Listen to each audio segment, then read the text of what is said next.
Meus amigos, hoje aqui no nosso Tertúlias Criminológicas, nós estamos tendo o prazer de receber e de ouvir o professor Rogélio, que vem diretamente do México. É professor de Criminologia e de Direito Penal lá em Guadalajara, lá no México, lá de Guadalajara, onde eu já estive e fiquei muito encantado com esta universidade lá do México. O professor Rogélio, que é autor deste livro aqui, pode ver, Rogélio Barba Álvares, está aqui, O Direito Penal da Ofensa, El Derecho Penal de la Ofensividade. É um livro que eu prefaciei, tem prefácio meu, portanto, livro muito atualizado, que buscou todas as fontes da Itália para ser escrito. Muito extraordinário, mais precisamente com o professor Mantovani, lá na Itália. Nós, então, temos aqui a honra e o prazer de receber Rogélio. Muito gosto de estar com você aqui em Brasília. Muito gosto. Muchas gracias por la invitación. Obrigado pela invitação, pelo convite. Estoy muy contento de esta invitación para poder hablar de algunos problemas político-criminales, de problemas sobre la justicia penal en México y sobre todo los problemas criminológicos que no se han podido resolver. Problemas políticos criminais e problemas criminológicos que não estão bem resolvidos no México. México vive hoje um problema profundo de muita violência. A decisão do presidente Calderón de fazer um enfrentamento militar com o narcotráfico, ¿ha sido solução, Rogélio? Bueno, cuando el presidente toma protesta, presidente Calderón, él declara la guerra. Declarou uma guerra contra os narcotraficantes. Pero el error que se tuvo es que sacó a la milicia, a los militares, para enfrentar esta delincuencia. Colocou os militares para enfrentar todo mundo. Entonces, lo que provocó fue elevar el tono de violencia a las organizaciones criminales, o más bien bajar al nivel la milicia, los militares, al nivel de la delinquência organizada. Então elevou o nível de violência dos militares contra o narcotráfico, e também se ha incrementado a criminalidade organizada. Sí, estamos frente a un aumento cuantitativo. Houve um aumento quantitativo y un empeoramiento cualitativo de la criminalidad. Piorou muito qualitativamente a criminalidade no México. Sí, porque anteriormente, antes de la llegada de Calderón, se cometían asesinatos entre los cárteles de la droga, y ahora ha provocado más... Antes era entre eles mesmos, entre os carteles, um cartel da droga contra o outro, e agora... Y ahora ha provocado un fuego cruzado donde tenemos más de 5,000 víctimas inocentes ajenas a la criminalidade. Então um fogo cruzado, porque começa a afetar vítimas inocentes que não tem nada a ver com a criminalidade, nem com o crime organizado e nem pertence à polícia. E são pessoas inocentes que vão morrendo. Sí. Mais ou menos passa o mesmo aqui em São Paulo hoje, hein, Rogélio? Mais ou menos. La política criminal del presidente Calderón es formar a la policía, formarla, armarla y por el otro lado, por otro flanco, pues sacar a los militares cuando esa fuerza castrense era solamente para momentos de guerra, para desastres, y se ha utilizado para enfrentar la criminalidad. Y lo que provoca esto es que los militares no conocen mucho de leyes. Para a guerra, sí. Não conhecem muito as leis e tendem a cometer abusos ou não. Sí, entonces últimamente se ha cometido muchísimos abusos que le ha costado al gobierno muchísimo dinero. Y los cuales también se ha cobrado muchísimas víctimas. Muitas vítimas. En ese fuego cruzado. Entonces, como no tienen una formación jurídica, como no conocen de una ley penal, de procesal penal, no se ha podido controlar y se le ha salido de las manos al gobierno de Calderón. Se ha perdido el control. Sí. Perdendo o controle, a polícia ganhou como que uma carta branca para actuar, mais ou menos isso. Sí, porque es una guerra estéril la que se ha iniciado y la que sigue continuando ya. Cerca de 60.000 muertos. 60.000 muertos. Solamente la guerra contra el narcotráfico. Contra el narcotráfico. Sí. Entonces, se ha modificado la legislación. Tenemos una ley federal contra la delincuencia organizada. Agora tem uma lei federal no México. Sí, pero se ha modificado 6 o 7 veces el artículo 2 de la ley federal, que tiene que ver con el concepto de delincuencia crime organizado. Sí. E este conceito, então, foi sendo modificado em cada momento. Ha sido modificado, pero para aumentar los delitos mais y crimes, aumentar las penas. E aumentar penas. Sí. 6 ou 7 vezes isso fizeram. Es un números clausus. Son números clausus que va aumentando. Va aumentando. Entonces, una de nuestras propuestas es eliminar ese artículo 2, tal como viene especificado aquí en la legislación brasileña e italiana, para dejar libre ese números clausus y aquí el problema, poder especificar claramente la organización, que ese es el problema real. Então, até hoje não tem conceito bem claro de organização criminosa. Não tem ainda. Ou agora o conceito está bem. El concepto de organización lo establece solamente en ciertos delitos, que es el números clausus. En 6 o 7, que es tráfico de personas, sobre el derecho penal sexual, sobre el terrorismo, sobre el tráfico de armas. Então, somente nesses casos que tem crime organizado. Crime organizado. E aí fora desses casos não. No, son delitos estatales. Y ese es el problema. Porque, por ejemplo, el homicidio es un delito del fuero común.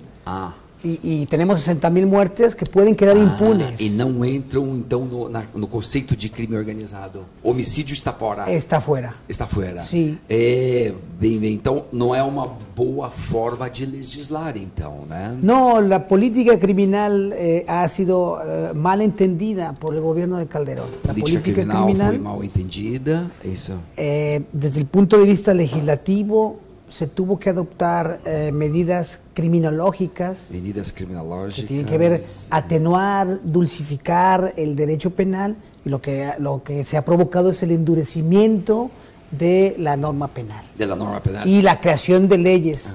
Porque tenemos 32 códigos penales. 32 porque son estaduales. Son estatales. 32 códigos de procedimientos penales. 32 códigos de procedimiento, 32 códigos. 32 constituciones. 32 constituciones. Y un sinnúmero de leyes que llegan a 200.000 artículos en materia penal en México. 200.000 artículos. 200.000 artigos en virtude das legislações estaduais, provinciais. Sí, entonces hemos tratado de proponer una unificación penal para armonizar la política criminal y el combate a la delincuencia organizada. Porque a ideia, então, é uniformizar tudo em todo o país, código único, né? O ideal seria código único. Un código único en el cual pues se pudiera establecer, porque nuestro código penal, el Código Penal Federal, data de 1932, que es el Código Rocco. 1932. Pero tiene ahí vicios en la estructura orgánica del mismo Código Penal. Por ejemplo, sigue existiendo el genocidio, la parte segunda o la parte especial, o el libro segundo, código, comienza con delitos contra la soberanía del Estado. Empieza con soberanía del Estado. Cuando el orden jurídico debe de comenzar con los delitos contra la vida. Claro, contra a pessoa, que vale muito mais do que o Estado, do ponto de vista da proteção de bens jurídicos, né? Entonces, consideramos que ese orden legal está invertido. Porque los delitos contra la vida están hasta el 15º título. Pues. Entonces, pero esa es una herencia del código fascista de Mussolini. Exactamente. Y que no hemos podido modificar. Solamente en algunos estados se ha modificado. Por ejemplo, hay figuras que ya no existen en otros códigos penales, por el autor intelectual. Ya no existe en la legislación penal mexicana. Solamente un artículo que es el Código Penal de Tamaulipas lo establece la figura. Pero con la nueva modificación sobre la autoría y participación de Roxin, establece la autoría del dominio del hecho. Domínio del hecho. Entonces, o domínio do fato, então, está expressamente agora previsto no Código Sí, la autoría mediata. Como una autoría mediata. La autoría mediata en el Código Penal federal y en el estatal. Federal e no estatal. E essas modificações que foram feitas, Rogério modificou aqui, modificou ali, porém melhorou a mudança na lei, melhorou a criminalidade, diminuiu, trouxe mais segurança ou não? Sí, sobre todo para poder establecer la figura del autor y del partícipe, que era que es la diferencia, sí, que en el otro Tecnicamente, concepto, então ficou melhor. Sí, mejor, porque establece quién es autor y quién es partícipe, y sobre todo para la individualización de la pena. Es muy importante porque podemos saber quiénes son los que verdaderamente tienen ese dominio del hecho en una organización criminal. Pero sin embargo, existen dentro de los códigos penales de México, persiste el concepto unitario de autor, que es la confusión y que no delimita que es autor y quién es partícipe. Então, na hora de punir, fica um problema, porque em princípio os dois teriam que ter a mesma pena. Sim. Por força do código, né? Sim. Quando adota a teoria unitária, em princípio teriam a mesma pena, mas é uma injustiça. Claro. Porque quem participou fez menos do que quem executou. Y la pena se atenuaba al líder de la organización criminal. Entonces, estas nuevas corrientes alemanas, este nuevo pensamiento penal, se han adoptado en muy pocos códigos de México. Es de ahí que, bueno, la función del derecho penal todavía se persiste en el castigo, en esa retribución en nuestro Código Penal. Es un castigo por un mal cometido. Entonces, por ejemplo, la misma Constitución, en el artículo 28 constitucional, y en la última reforma del 2008, que es la más importante después de haberse aprobado la Constitución de 1917, establece todavía los castigos. Entonces, son... en la Constitución, está en la Constitución. Literalmente establece que el Congreso de la Unión, el Congreso Federal, podrá establecer las penas y los castigos y legislar sobre materia de delincuencia organizada. Entonces yo creo que ahí también es un error del legislador establecer ese castigo, porque crea la idea falsa de la retribución, Entonces el Código Penal debe estar orientado para la protección de bienes jurídicos y la prevención de delitos futuros. Pero con esta visión no nos permite ir avanzando sobre ese derecho penal democrático y sobre todo esa idea garantista que es fundamentada por Ferrajoli. A ideia garantista do professor Ferrajoli, então, ainda não ocupa um espaço que deveria ocupar. Sí, no México. Con este nuevo proceso penal se quiere rescatar algunas teorías de Ferrajoli sobre el garantismo. Pero vemos que el legislador, o el ejecutivo más bien, porque esas son propuestas del ejecutivo, han persistido más sobre un derecho penal, hacia un derecho penal del enemigo. De imponer un castigo severo. Alto, severo. Oi, a criminalidade organizada hoje tem que tipo de pena, mais ou menos? ¿Cuántos años de cadeia? Bueno, con la última, porque se han elaborado leyes especiales, ¿no? Ahora se acaba de aprobar la Ley General para Prevenir y Sancionar el Secuestro el año pasado. Secuestros. Y la pena máxima ahí son 70 años. 70 años de 70 pena años. máxima. Entonces, aunque no tenemos una prisión vitalicia, pues el establecimiento de ese tipo de penas lo convierte en vitalicias, porque según encuestas del Instituto Nacional de Geografía y Estadística, pues los adultos, el hombre va a vivir hasta los 70 años. No, si una persona comete, si tiene 30, 70, 100 años no lo va a vivir. Por toda a vida. Isso é uma pena de prisão perpétua. Sim. É por toda a vida. Sim. Porque ou você fala prisão perpétua ou fala 70 anos, é a mesma coisa. Sim. Né? Sim. Y se aplica, están aplicando, los jueces están aplicando estas cosas. Bueno, se acaba de aprobar el año pasado esta ley, pero seguramente la van a aplicar. Aplicar y todo. Sí. Y ahí vale para o crime organizado, los criminosos organizados, y también a polícia também acaba matando muita gente, não? A polícia.